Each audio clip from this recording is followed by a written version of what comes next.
ഏട്ടാ, ഇന്ന് എല്ലാരും വാട്സപ്പ് സ്റ്റാറ്റസ് ഇന്ത്യൻ കൊടിയും പിന്നെ രാജ്യസ്നേഹ പാട്ടുകളാണ്. അതിനെന്താണ് കുഴപ്പം? ഇന്ന് സ്വാതന്ത്ര്യ ദിനല്ലേ? ഈ രാജ്യസ്നേഹം എന്ന് പറയുന്നത് എപ്പം വേണം, ഈ ഒരു പ്രത്യേക ഒരു ദിവസം മാത്രമല്ല അത് കാണിക്കണ്ടേ, അതാ ഞാൻ പറഞ്ഞത്. നീ ഇന്നലെ രാവിലെ അമ്പലത്തിൽ പോയില്ലേ? അതെന്താ പോയത്? അതെന്നാ ഏട്ടനറിയില്ലേ? നീ പറ. ഞാൻ എല്ലാ കൊല്ലവും പിറന്നാളിന് അമ്പലത്തിൽ പോകും. ആ അമ്പലത്തിൽ പോയിട്ട് തൊഴുതു വന്നാലൊരു മനസ്സമാധാനമാണ്. എന്നിട്ട് ഞാൻ കൃത്യമായിട്ട് അത് പിറന്നാൾ ആഘോഷിക്കുകയും ചെയ്യും.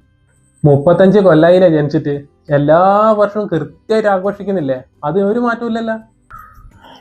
അത് നീ നിന്റെ പിറന്നാള് ആഘോഷിക്കുന്നു, അതുപോലെ നമ്മുടെ രാജ്യത്തിന്റെ സ്വാതന്ത്ര്യ ദിനം എല്ലാവരും വാട്സപ്പിൽ സ്റ്റാറ്റസ് ഇട്ടിട്ടും മറ്റും ആഘോഷിക്കുന്നു.